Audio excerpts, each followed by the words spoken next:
Hi, my name's Hugh from the Mini Specialist. Today we're going to repair a broken cam chain on a BMW N47 engine. Let's dive in and have a quick look. So the rocker cover is removed, injectors have been removed, and the chain should go round this sprocket here. Now if you look down there, you can see there's a broken guide.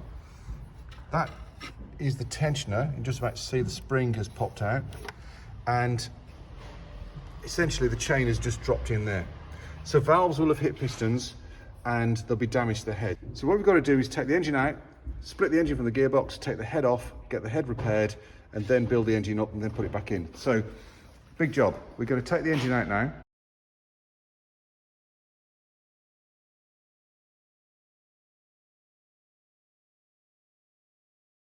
So the front off the car, as you can see, the half shafts are out, and we will now lift the engine out. Got to make sure the exhaust is disconnected, but I think we're there.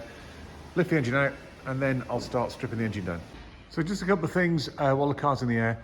This is the fuel line, and there's two linkages here. So what I do, take these off, but because one is just a gravity fed, or will actually just drain out, put a hose pipe with a clip on each side to loop it back on itself. I'll do that in a minute.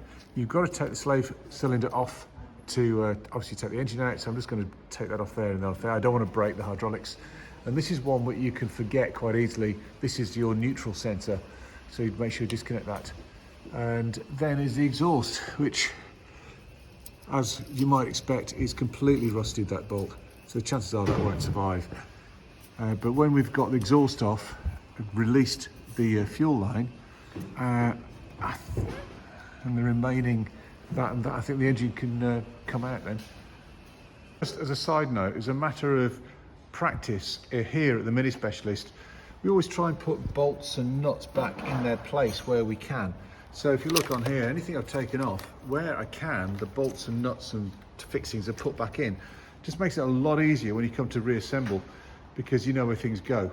And otherwise you've got a big box of nuts and bolts, and it's like, okay, where's this one fit? The other thing we've got is a system of drawers. So as we take things off, we group them into the drawers that they come out of. So when we reassemble the car, everything's in one place.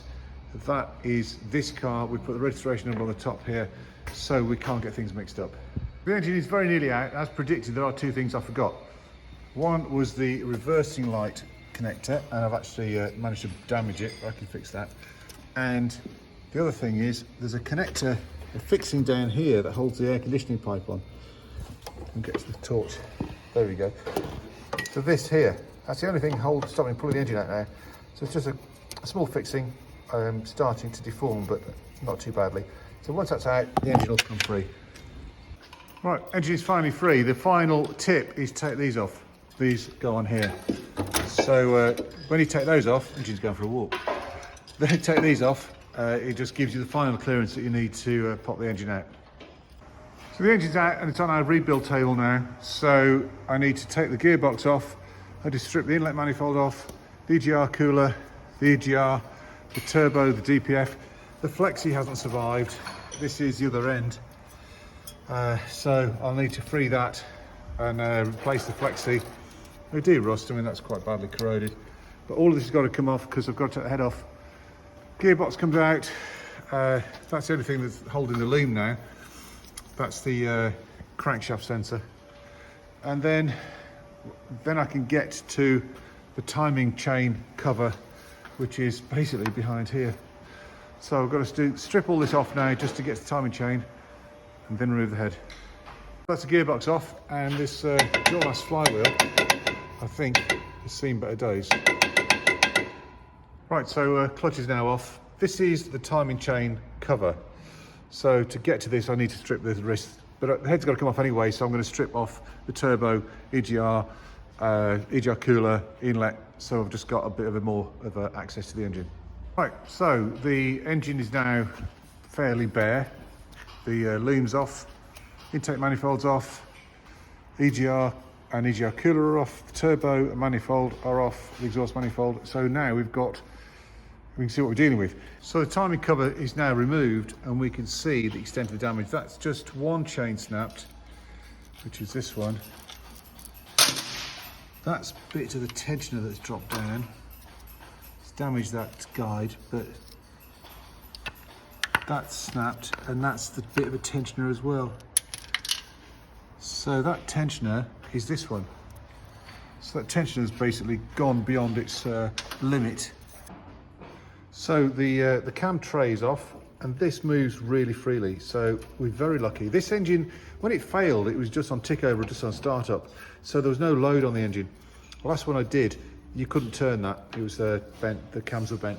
And these are the rocker cut, the followers, and these, I've seen these snap, normally 8 of these snap, but this engine, that hasn't happened, and that's really good.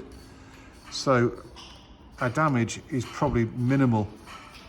We can hope anyway. So our head is off, and we can see those valves have hit. 2 valves there have hit. I think that's okay. And it looks like the 2 valves there have hit, or maybe actually there. So we do have some valve damage. Looking at the head, Steve will say when they take the valves out, but they don't look like they're in place, and they don't like they're in place. So this will go off now to be reconditioned. We'll take the valves out, replace the bent ones, and put it back together. And then while that's away, I'll strip all this, get the chains off, and get that ready for the rebuild.